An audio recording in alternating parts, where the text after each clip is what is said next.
Okay, but I want to get to the most important part of this wireless set, this wireless festival headline from Drake, and let me know if I'm good to just go in here for a second. Go in here for a second. Okay, we got to talk about the streamers that Drake brought to Wireless Festival. Okay, Insane. Aiden Ross, Nelk Boys, Ben Don, Toda from Brazil. Yep. The man brought everybody.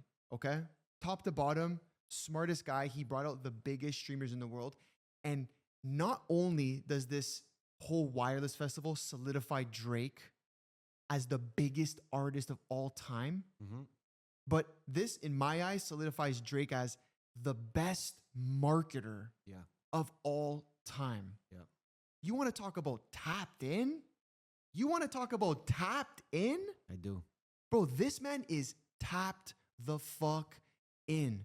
What, like, the genius on this guy is incredible. Okay, and here you go. He goes, all right, Aiden Ross has 100,000 live stream viewers. Nelk Boys are doing 20K roughly. Bendadon's doing, 510. Toda, I don't even know, but I know Brazil goes crazy when they love somebody. You're probably looking at like 500,000 live streamers, like live stream viewers across all the guys he brought.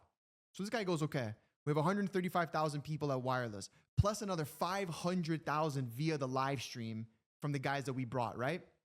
Okay, beautiful.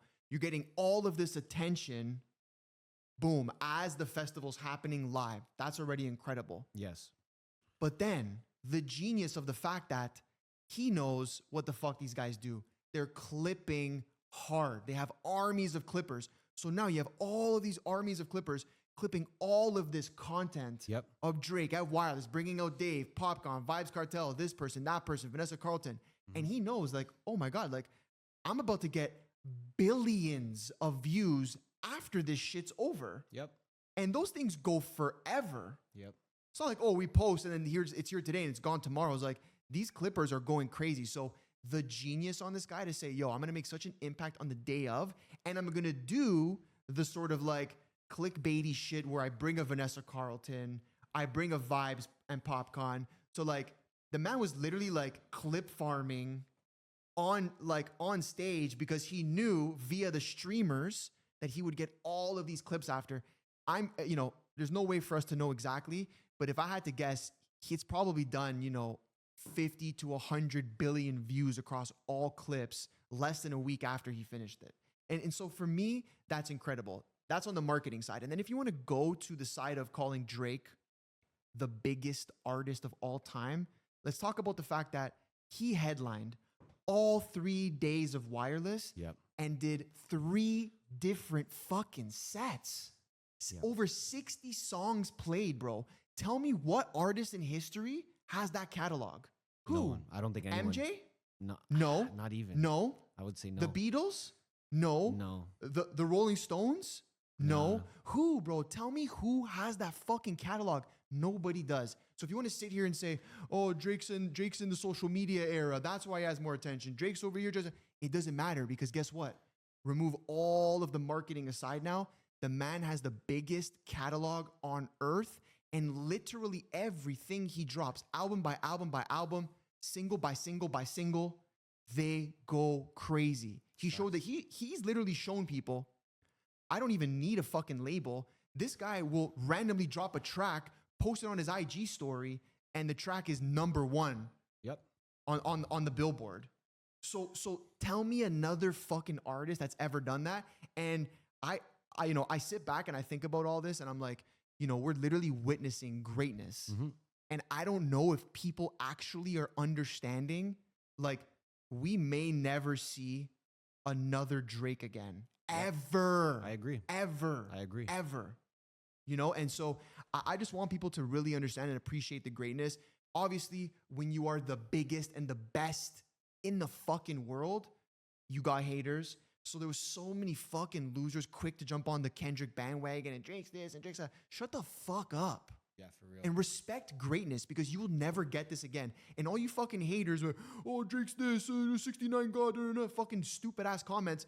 You're all bumping Drake, driving your girl to fucking Wendy's, bro. So shut the fuck up. I hate the fucking Drake slander. It's fucking bullshit. It's facts. It cheeses me, bro. It's facts. Cheeses me. And I think the man, he's just playing chess at this point. Like a whole other Chess. game of chess. If there was another type of chess above chess, that's what Drake's playing right now. Think about it though. And you crazy. can talk about people hating on him because he's in the social media. You can hate all you want, but you have to play the game. Mm-hmm. You know? Mm-hmm. You have to play the game. He has no ego. He's like, yo, I'll do this. Think about the power that he has now with those artists that showed up. Think about just that Yeah. side of it. Mm-hmm. All those artists that showed up for him, that went on stage, what are they thinking of Drake right now? They're thinking, this guy is the GOAT.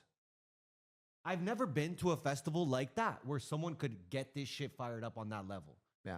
Think about now what they're thinking about Drake after they've seen every big streamer in the world there. You think if Drake wants to do this again next year, it's going to be hard to get those art? They're flying back. Yeah. They're running back. Yeah.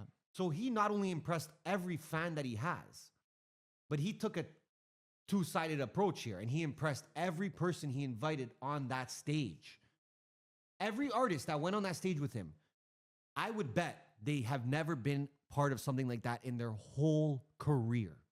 And it's absolute facts. And sometimes it's so impressive that I'm like, sometimes I'm like, bro, is this man really this calculated? Like, is Drake really this calculated? Yes. Or is it just like No. a bit of calculation and a bit of just like letting it play out? Because sometimes I sit back and I'm analyzing his fucking moves and I'm like, this guy is, bro. No, it's calculated. Bro, to go this long, Yeah, facts. it's calculated. That's facts. Okay, but then This is no longer luck or he tried something and it worked. And he's doing things. Drake is doing things that are very calculated at this point. But I want to make a point because I think that there's some people behind the scenes that do not get love when it comes to Drake and everything he's done. You got to look at his team. Number one in my eyes, and this is a guy who I would love to interview one day, Oliver. yeah. This man is silent behind the scenes. You never seen Oliver say a fucking word, but he literally runs the brand. I know he's the guy that has brought in so many artists, so many producers to Drake and said, yo, this is what's popping right now. This is what's going on. You need to tap in here. So to sit back and say like it's all Drake would be unfair to a lot of people. Oliver is one, 100%. Then you can talk about 40, Yep. okay? There's not really much I have to say. Yep. He's responsible for a lot of the music and the way that it sounds. You know, he's responsible for a lot of Drake's music, the sound behind it, that like underwater vibe. I know that they put that together, them two. Yep. Incredible. And that's really what's taken Drake to another level. Okay, that's great. Then you can talk about, I'm even going to throw my guy Boy Wonder in there because Facts. he's produced literally some of the most important Drake tracks of all time. Facts. I mean, my arguably number one, Do Not Disturb. I mean, just the fact that Do Not Disturb is a track. Boy Wonder, I Love You Forever. Yeah, Boy facts. Wonder's on that list for Goated, sure. goated Shout out for our that. boy, Boy Wonder. And Keep then- being a boy, bro. And then I want to shout out somebody who I feel like doesn't get love when it comes to like the music side or maybe the marketing side, but like Chubbs. Shout out Chubbs, man. You gotta show love to Chubbs. I feel like, and again, this is just me analyzing from the outside, and there's not much to analyze, but I'm analyzing. I feel like he's the guy that's keeping Drake grounded, Yes. right? Because you have to remember something. When you are the best in the world and you are at that level, you do need people around you who keep you grounded. When I say grounded, I'm not talking about like holding you down, like, yo, you're not that guy, but they're just keeping you in reality because it can be very easy to come out of reality and maybe start making some bad decisions because you think you're a certain person and you think that's the best. So I feel like that's his right-hand man. You see them together all the time. And so you got to shout him out again. A lot of what he does, I feel like is very behind the scenes and there's not really like a set title on who he is. But the fact that he has him by his side 24/7, 365 everywhere they go, that should tell you enough. So shout out Chubbs for that. For real. And you know how I know Chubbs is so important to Drake? Because 90% of photos you see of Drake, guess who's beside him? Yeah. Chubbs. Yeah. 90% of videos you see of Drake, guess who's right beside him or right behind him? Our boy Chubbs. Yeah. That's when you know. Think about Drake's life on a day-to-day. Think about your life on a I day-to-day. can't even think about his Now life on a think about day-to-day. Drake's day-to-day. Mhm. And think about how important the people around him are. Yeah. But he's all about loyalty. Everybody we named has been super loyal to Drake. But shout out the guys behind the scenes who deserve the love, all the love. Yeah. And I'm sure, listen, I'm sure we're missing guys. OVO rocks. And there's a few other guys that we're For sure. missing, but yeah, incredible. So it's a Drake effort, but it's obviously a team effort, and how calculated he is in the decisions he makes. I think he thinks that way with his team as well. And he's a big loyalty guy. You see it. And so I can respect him a lot for that.